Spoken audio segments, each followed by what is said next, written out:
जय भोलेनाथ। मैं अपने YouTube चैनल जयमा कंचक में आपका बहुत बहुत स्वागत करती हूँ।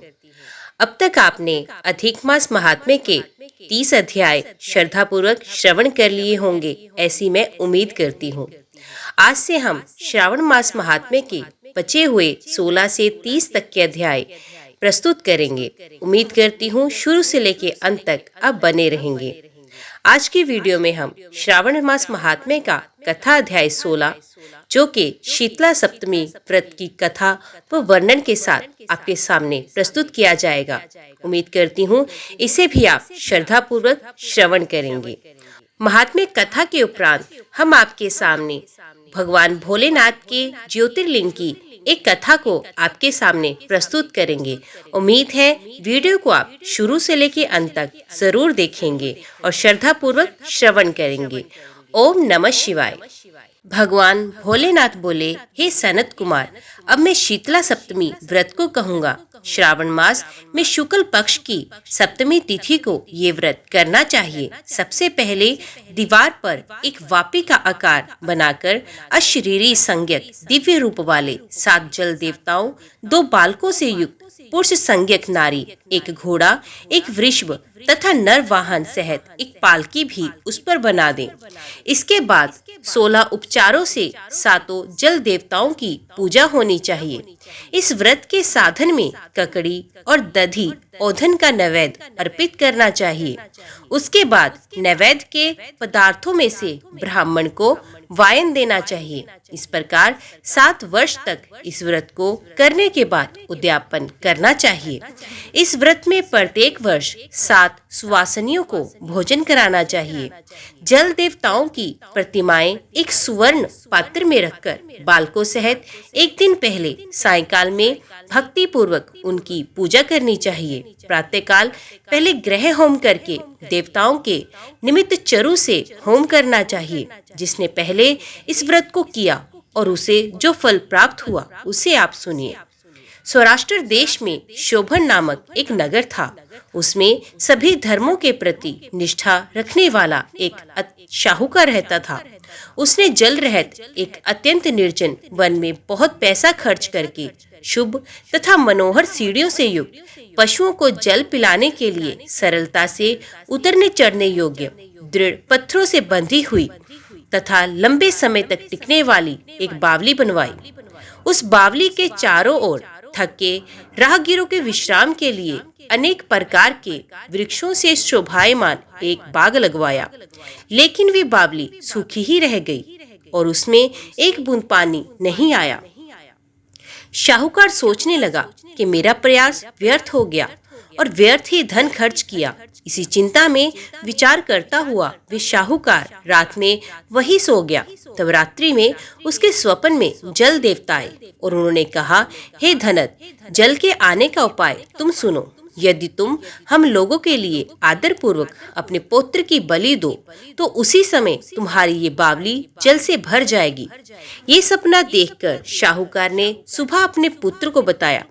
उसके पुत्र का नाम द्रविण था और वे भी धर्म कर्म में आस्था रखने वाला था। वे कहने लगा, आप मुझ जैसे पुत्र के पिता हैं। ये धर्म का कार्य है, इसमें आपको ज्यादा विचार नहीं करना चाहिए। ये धर्म ही है जो स्थिर रहेगा और पुत्र आदि सब नश्वर हैं। अल्प मूल्य से महान वस्तु प्राप्त हो रही है, अतः ये क्रय अति दुर्लभ है। इसमें लाभ ही लाभ है। शीतांशु और चंडाशु ये मेरे 2 पुत्र हैं। इनमें शीतांशु नामक जो ज्येष्ठ पुत्र है उसकी बलि बिना कुछ विचार किए आप दे दें। लेकिन पिताजी, घर की स्त्रियों को ये रहस्य कभी ज्ञात नहीं होना चाहिए। उसका उपाय ये है कि इस समय मेरी पत्नी गर्भ से है और उसका प्रसव काल भी निकट है, जिसके लिए वे अपने पिता के घर जाने वाली है। छोटा पुत्र भी उसके साथ जाएगा। हे तात, उस समय ये कार्य निर्विघ्न रूप से संपन्न हो जाएगा। पुत्र की ये बात सुनकर पिता उस पर अत्यधिक प्रसन्न हुए और बोले, हे पुत्र, तुम धन्य हो और मैं भी धन्य हूँ जो कि तुम जैसे पुत्र का मैं पिता बना। इसी बीच सुशीला के घर से उसके पिता का बुलावा आ गया और वे जाने लगी। तब उसके ससुर तथा पति ने कहा, ये ज्येष्ठ पुत्र हमारे पास ही रहेगा, तुम इस छोटे पुत्र को ले जाओ। इस पर उसने ऐसा ही किया। उसे चले जाने के बाद पिता पुत्र ने उस बालक के शरीर में तेल का लेप किया और अच्छे प्रकार स्नान कराकर सुंदर वस्त्र व आभूषणों से अलंकृत करके पूर्वाषाढ़ा तथा शतभिषा नक्षत्र में उसे प्रसन्नता पूर्वक बावली के तट पर खड़ा किया और कहा कि बावली के जल देवता, इस बालक के बलिदान से आप प्रसन्न हो। उसी समय वे बावली अमृत तुल्य जल से भर गई। वे दोनों पिता पुत्र शोक व हर्ष से युक्त होकर घर की ओर चले गए। सुशीला ने अपने घर में तीसरे पुत्र को जन्म दिया और 3 महीने बाद अपने घर जाने को निकल पड़ी। मार्ग में आते समय वे बावली के पास पहुंची और उस बावली को जल से भरा हुआ देखा तो वे बहुत ही आश्चर्य में पड़ गई। उसने उस बावली में स्नान किया और कहने लगी, मेरे ससुर का परिश्रम व धन का व्यय सफल हुआ। उस दिन श्रावण माह के शुक्ल पक्ष की सप्तमी तिथि थी और सुशीला ने शीतला सप्तमी नामक शुभ व्रत रखा हुआ था। उसने वहीं पर चावल पकाए और दही भी ले आई। इसके बाद जल देवताओं का विधिवत पूजन करके दही भात तथा ककड़ी फल का नैवेद्य अर्पण किया तथा ब्राह्मणों को वाइन देकर साथ के लोगों के साथ मिलकर उसी नैवेद्य अन्न का भोजन किया। उस स्थान से सुशीला का ग्राम 1 योजन की दूरी पर था। कुछ समय बाद वे सुंदर पालकी में बैठ दोनों पुत्रों के साथ वहां से चल पड़ी। तब वे जल देवता कहने लगे कि हमें इसका पुत्र जीवित करके इसे वापस करना चाहिए, क्योंकि इसने हमारा व्रत किया है। साथ ही ये उत्तम बुद्धि वाली स्त्री है। इस व्रत के प्रभाव से इसे नूतन पुत्र देना चाहिए। पहले उत्पन्न पुत्र को यदि हम ग्रहण किए रह गए तब हमारी प्रसन्नता का फल ही क्या। आपस में ऐसा कहकर उन दयालु जल देवताओं ने बावली में से उसके पुत्र को बाहर निकालकर माता को दिखा दिया और फिर उसे विदा किया। बाहर निकालकर वे पुत्र माता माता पुकारता हुआ अपनी माता के पीछे दौड़ पड़ा। अपने पुत्र का शब्द सुनकर उसने पीछे मुड़कर देखा। वहां अपने पुत्र को देखकर वे मन ही मन बहुत चकित हुई। उसे अपनी गोद में बिठाकर उसने उसका माथा चूमा, किंतु ये डर जाएगा इस विचार से उसने पुत्र से कुछ नहीं कहा। वे अपने मन में सोचने लगी, यदि इसे चोर उठा लाए तो यह आभूषणों से युक्त कैसे हो सकता है, और यदि पिशाचों ने इसे पकड़ लिया था तो दोबारा छोड़ क्यों दिया। घर में संबंधी जन तो चिंता के समुद्र में डूबे होंगे। इस प्रकार सुशीला सोचती हुई वे नगर के द्वार पर आ गई। तब लोग कहने लगे कि सुशीला आई है। ये सुनकर वे पिता पुत्र अत्यंत चिंता में पड़ गए कि वे ना जाने क्या कहेगी और उसके पुत्र के बारे में हम क्या जवाब देंगे। इसी बीच वे तीनों पुत्रों के साथ आ गई। तब ज्येष्ठ बालक को देखकर सुशीला के ससुर तथा पति घोर आश्चर्य में पड़ गए और साथ ही वे बहुत आनंदित भी हुए। कहने लगे, हे सुमिते, तुमने कौन सा पुण्य कर्म किया अथवा व्रत किया था। हे भामिनी, तुम प्रतिव्रता हो, धन्य हो, पुण्यवती हो। इस शिशु को मरे हुए 2 माह बीत चुके हैं और तुमने इसे फिर से प्राप्त कर लिया, और वे बावली भी जल से परिपूर्ण है। तुम एक पुत्र के साथ अपने पिता के घर गई थी, लेकिन वापस तीनों पुत्रों के साथ आई हो। हे शुभ्रू, तुमने तो कुल का उद्धार कर दिया। हे शुभानने, मैं तुम्हारी कितनी प्रशंसा करूं। इस प्रकार ससुर ने उसकी प्रशंसा की। पति ने उसे प्रेम पूर्वक देखा और सास ने उसे आनंदित किया। उसके बाद उसने मार्ग के पुण्य का समस्त वृतांत सुनाया। अंत में उन सभी ने मनोवांछित सुखों का उपभोग करके बहुत आनंद प्राप्त किया। हे वत्स, मैंने इस शीतला सप्तमी व्रत को आपसे कह दिया। इस व्रत में दधियोधन, शीतल ककड़ी का फल शीतल और बावली का जल भी शीतल होता है तथा इसके देवता भी शीतल होते हैं। अतः शीतला सप्तमी का व्रत करने वाले तीनों प्रकार के तापों के संताप से शीतल हो जाते हैं। इसी कारण ये सप्तमी शीतला सप्तमी इस यथार्थ नाम वाली है। ओम नमः शिवाय। श्रवण कीजिए भगवान भोलेनाथ के सोमनाथ ज्योतिर्लिंग की कथा को। ओम नमः शिवाय।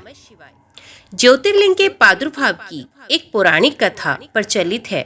कथा के अनुसार राजा दक्ष ने अपनी 27 कन्याओं का विवाह चंद्रदेव से किया। 27 कन्याओं का पति बनकर देव बहुत खुश थे। सभी कन्याएं भी इस विवाह से प्रसन्न थी। इन सभी कन्याओं में चंद्रदेव सबसे अधिक रोहिणी नामक कन्या पर मोहित थे। जब ये बात दक्ष को मालूम हुई तो उन्होंने चंद्रदेव को समझाया, लेकिन कोई लाभ नहीं हुआ। उनको समझाने का प्रभाव ये हुआ कि उनकी आसक्ति रोहिणी के प्रति और अधिक हो गई। ये जानने के बाद राजा दक्ष ने देवचंद्र को शाप दिया कि जाओ, आज से तुम क्षय रोग से मरीज हो जाओगे। शापवश देवचंद्र क्षय रोग से पीड़ित हो गए। उनके सम्मान और प्रभाव में भी कमी हो गई थी। इस शाप से मुक्त होने के लिए वे भगवान ब्रह्मा की शरण में गए। इस शाप से मुक्ति का ब्रह्मदेव ने ये उपाय बताया कि जिस जगह भगवान सोमनाथ का मंदिर है, उस स्थान पर आकर चंद्रदेव को भगवान शिव का तप करने के लिए कहा। भगवान शिव ब्रह्मा जी ने के कहे अनुसार भगवान शिव की उपासना करने के बाद चंद्रदेव श्राप से मुक्त हो गए। उसी समय से ये मान्यता है कि भगवान चंद्र इस स्थान पर शिव तपस्या करने के लिए आए थे। तपस्या पूरी होने के बाद भगवान शिव ने चंद्रदेव से वर मांगने के लिए कहा। इस पर चंद्रदेव ने वर मांगा, हे भगवान, आप मुझे इस श्राप से मुक्त कर दीजिए और मेरे सारे अपराध क्षमा कर दीजिए। इस शाप को पूरी से समाप्त करना भगवान शिव के लिए भी संभव नहीं था। मध्य का मार्ग निकाला गया कि एक माह में जो पक्ष होते हैं, एक शुक्ल पक्ष और कृष्ण पक्ष, एक पक्ष में उनका ये श्राप नहीं रहेगा, परंतु इस पक्ष में इस श्राप से ग्रस्त रहेंगे। शुक्ल पक्ष और कृष्ण पक्ष में वे एक पक्ष में बढ़ते हैं और दूसरे में वो घटते जाते हैं। चंद्रदेव ने भगवान की शिव की ये कृपा प्राप्त करने के लिए उन्हें धन्यवाद किया और उनकी स्तुति की। उसी समय से इस स्थान पर भगवान शिव की इस स्थान पर उपासना करने का प्रचलन प्रारंभ हुआ तथा भगवान शिव सोमनाथ मंदिर में आकर पूरे विश्व में विख्यात हो गए। देवता भी इस स्थान को नमन करते हैं। इस स्थान पर चंद्रदेव भी भगवान शिव के साथ स्थित है। ओम नमः शिवाय। भक्तजनों, आज की वीडियो में इतना ही। उम्मीद करती हूँ वीडियो आपको पसंद आई होगी। वीडियो पसंद आई हो तो वीडियो को लाइक और चैनल को सब्सक्राइब जरूर कीजिएगा। कमेंट बॉक्स में ओम नमः शिवाय लिखना ना भूलिएगा। तो मिलते हैं अगले अध्याय के साथ। तब तक के लिए देखते व सुनते रहिए। जय मां कंजक, जय माता दी।